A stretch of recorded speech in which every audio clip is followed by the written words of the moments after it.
The minimum standards will provide a good guidance, at least what need to be provided, so that the people will have a better protection throughout life cycle. In next question, I already sent you some example of Indonesia's government program to targeting the vulnerable worker, especially in a village, in one village and 100 vulnerable worker program as an effort to expand the, especially the BPU member. How does the ILO view this approach? Really the necessary one to make especially the poor farmer in village to become the member of BPJS TK? It helps them, and then I think the data supports. If I look at the Laporan Tahun of BPJS TK program, the active members among BPU in 2022 was about 6 million under JKK and JKM. And then next year, 2023, it increased to 9 million. So 3 million people added suddenly. It may have a combined factors. BPJS did good job operationally. That's one. The second, another program called Perisai. Yeah. That's maybe some contribution, no? Probably this contribution subsidy programs under this one village, 100 vulnerable workers may help as well. This may be a big one.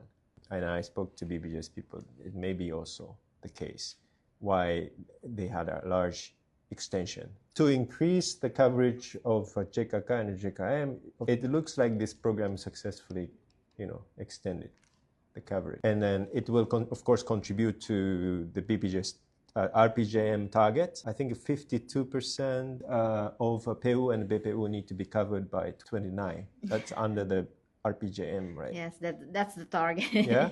So to achieve this target, of course, this will help because workers don't have to pay contribution, right? Free of charge, you can enroll. Here's my question. RPJP by 2045, this coverage needs to be expanded to 85%, if I understand correctly. But my question is it okay just to extend the coverage of JKK? That's my question. Why not pension? This effort is good.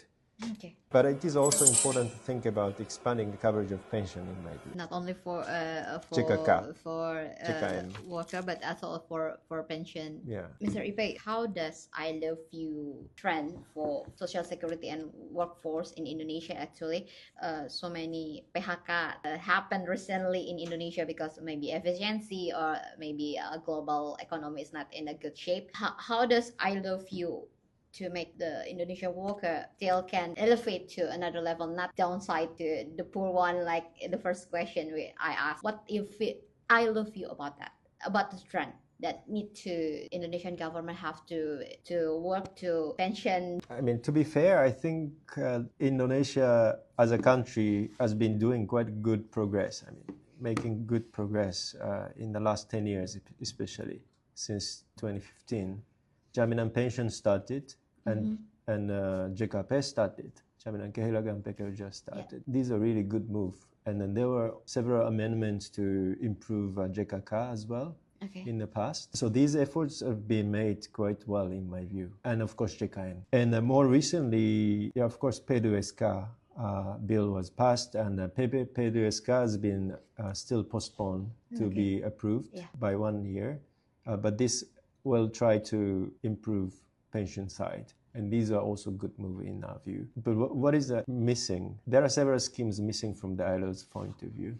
One is Jaminan Istirahat Hamil, maternity leave benefit. It's under the labor law. Another one is called Jaminan Istirahat Sakit. That's also under Ketenagakerjaan, UU Ketenagakerjaan. But these schemes need to be embedded into the SJSN and provided benefit by BPJS or the government according to the International Social Security Minimum Standard Convention 102 of the ILO. That's basically set minimum standards, JAMSOS, or what schemes need to be created according to the minimum standards and what benefit need to be provided. That is ILO's main guiding tool, provide advice. So these schemes are missing, first of all. Maternity leave and sickness leave and JAMSOS. For maternity leave, cash benefits, only Malaysia and Indonesia don't have it in ASEAN. Cash benefits from SJSN, social security. Yes. So Why is it important? You don't have to worry about compliance of employer. Female workers don't have to negotiate with it. Yeah. So they won't be told, oh, you can take leave, yeah, come back again, but I cannot pay you during the leaves, but I can hire you again. You know, this kind of talk doesn't have to be. Potentially having this JIH, Jaminan Sosial, can improve female labor force participation as well, in my view, yeah. So these schemes are missing out of 9 social security schemes required by the ILO Convention 102 in Indonesia. The other trends is that we're still discussing with the DPD on the SJSN revision. Yeah. And we have almost completed ILO's analysis between SJSN and ILO's Minimum Standards Convention 102. Okay. So what is the gap between the international standards? There's no huge gap, actually. In terms of the number of schemes, Okay. as I said, Indonesia has 7 schemes out of 9. So there is no huge gap in terms of availability of schemes. The 2 is maternity leave Correct. and sickness leave that we don't have in our social security scheme. No. Okay. But the JKN, medical care, right? Okay. Old age, Jaminan pension. Yeah. Disability benefit, under Jaminan pension, there's a disability benefit. Yeah, okay. Widowers, orphans, survivors benefit under Jaminan pension. Yeah. Employment injury benefit, JKK, and JKP unemployment, right? Okay. And a child benefit, PKH. So all these are there. However, then now it's time for Indonesia to look at each scheme, whether there is a gap between minimum standard convention. Indonesian stakeholders may think, oh, Indonesia is unique, so we don't have to closely check the convention. But from our point of view, the minimum standards will provide a good guidance, at least what needs to be provided, so that the people will have a better protection throughout life cycle. For example, JKK provides a lot of benefit if you look in detail. For children, so-called scholarship are provided. But this is not required by the ILO Convention. But what is required there is that at least 40% of your parent, let's say father died, 40% of father's wage should be paid to orphans. This is the formula required by the minimum standards. So it's not a scholarship, but actually 40% of the father's wage when he live goes to his family. Correct. The principle behind is that every family has a different level of consumption, different lifestyle. So 1.5 million lump sum for scholarship may not be enough for you or for others. But this formula will provide you the kind of sort of flexibility, more adaptive benefits to each individual. Now it's providing lump sum, fixed amount allowance. I can provide you more in detail later. It has a different formula, but lump sum. In this case, the JKK has a really good will, good objective, right, to protect children. And it's already paying benefits to the children in this case, but it can be provided in different format so that it's more kind of adaptive to each individual. So this kind of guidance can be provided by minimum standard convention. Jaminan pension pays 30% wage after 30 years of contributions. It needs to be 40% according to the minimum standard. So it's lower. So this kind of detailed reforms will help Indonesian people quite a lot in our view, in terms of improving benefits. In terms of coverage, I've already discussed, right?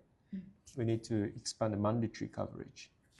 For pension scheme. For pension scheme, and JKP too. JKP is currently limited to only small enterprises, up to small, but micro enterprises are voluntary. But if it's voluntary, we know it doesn't help to expand coverage, right? Because people don't have money to pay, companies don't have money to pay. But if it's mandatory, they need to pay to run the business, right? But of course, it's important to have options for those who cannot pay really, right? Contributions. There are several options possible, but first need to apply the mandatory coverage by regulations, laws.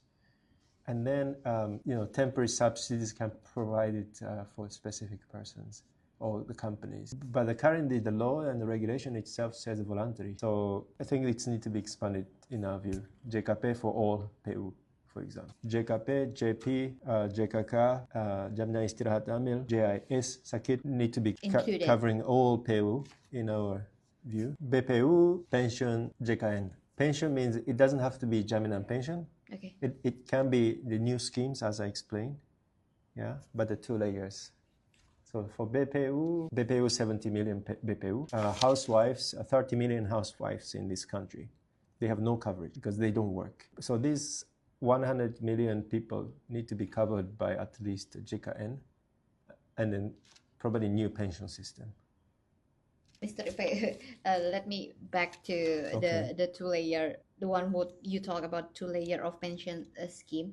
The first one is social jaminan pensiun yang like the Japanese one, the mandatory one that include all of the resident. It's actually under BPJS TK in another ministry, like maybe Ministry of Labor or something, to make sure the implementation. Can you give explanation? First one, yeah, because the second one, Jaminan Pensiun, is already under BPJS TK, right? Yeah. The second layer, in ILO point of view.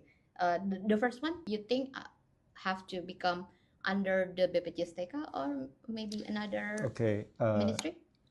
The ILO is not in a position to tell which ministry to take a lead, first of all. But looking at the current administrations of Indonesia, if it's fully financed by APBN, it may go directly to Kemensos, no? Yeah. My feeling. Yeah, Bansos, like Bansos. Yeah, in PKH, reality, yeah. That's an Indonesian choice, really. If that's the case, okay, I have no objection. However, according to RPJP, RPJM, the government tries to promote the graduation. How do you call it? Graduation from Bansos to Jamsos. Yes. If this is an objective, I really encourage BPJS to take a role to manage a new pension system. Why? Because if workers need to register to receive a pension from this APBN, with the BPJS will get a database.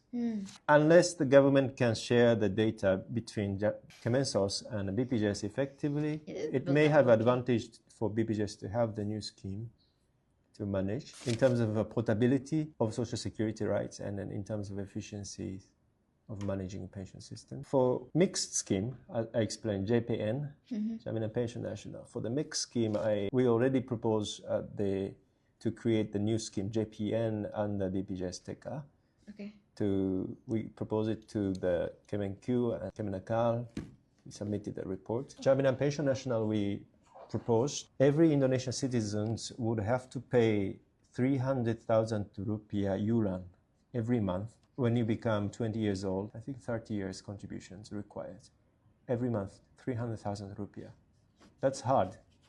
Yeah, that's hard. That's big for some people. Yeah. So we propose the alternative. Alternative means this is mandatory for all citizens. 300,000 rupiah every month. You need to pay to BPJS.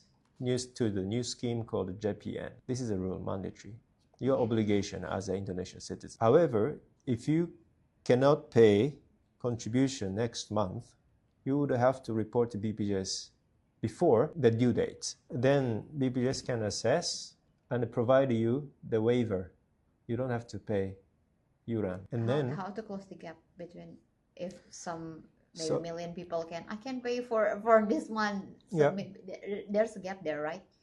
Correct. So the concept of JPN is share the responsibility between Indonesian citizens and the government. Yeah. The problem of housewives and the BPU is that they don't have employers to share the contribution. This scheme's concept is that the government will play the role of employers of all Indonesian citizens. So it means if the workers or housewives or whoever comes to BPJS office and say, we cannot pay contribution next month, if the government approves, you don't have to pay, but the government will still pay you. So it means if you contribute 1 month, let's say 1 year, but you cannot contribute for second year, all 1 year, let's say. You come to BPJS office every month, you cannot pay, I cannot pay. 12 months, the government will credit 0.5 0.5% credit for you. So it means you didn't pay contributions, but your pension is accumulated 0.5 credited from the government. So the government will pay 0.5 credits, and people will pay for responsible for another 0.5 artificially. Yeah. So in the future, if you have zero contribution and retire, Okay. and you report to BPJS every month and got approval, you will still get 500,000 rupiah from the government, APBN. If you pay 30 years without break, you will get 1 million rupiah. So you will have incentive to pay every month 300,000 rupiah, because you can expect 1 million rupiah every month in the future. But again, if you cannot pay, you tell the government, but the government will still pay as a de facto employer. Okay. So this is a mechanism for incentive and changing people's behavior, not just to wait, but you need to proactively plan for next month. I cannot pay, I need to report, and then I can get the government credit